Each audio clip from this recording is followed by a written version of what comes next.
All right, this is Eric with Bowman Plumbing Services. Today's the 12th of December, 2019. We're located at 10042 Commerce.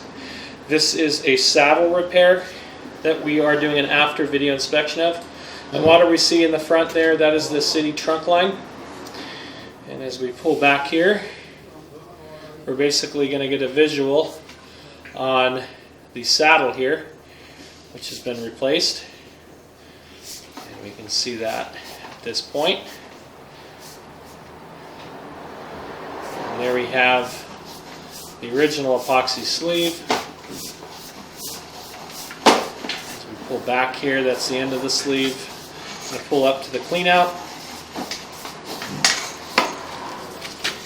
And then I'm going to point this camera in the hole. What you're going to see is the actual repair done. This is Commerce.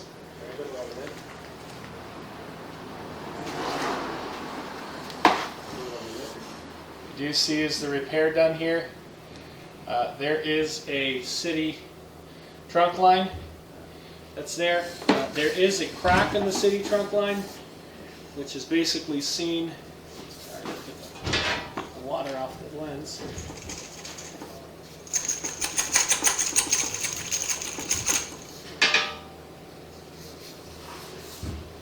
There's a crack in that city trunk line. You can basically see it right at that hub there.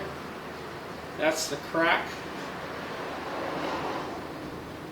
And we basically have wrapped this piping with concrete, ensuring that it won't have any root intrusions. The city has been notified, the sanitation department notified of that crack. And we're now going to do our backfill. So this is going to end recording session. 10042 Commerce after.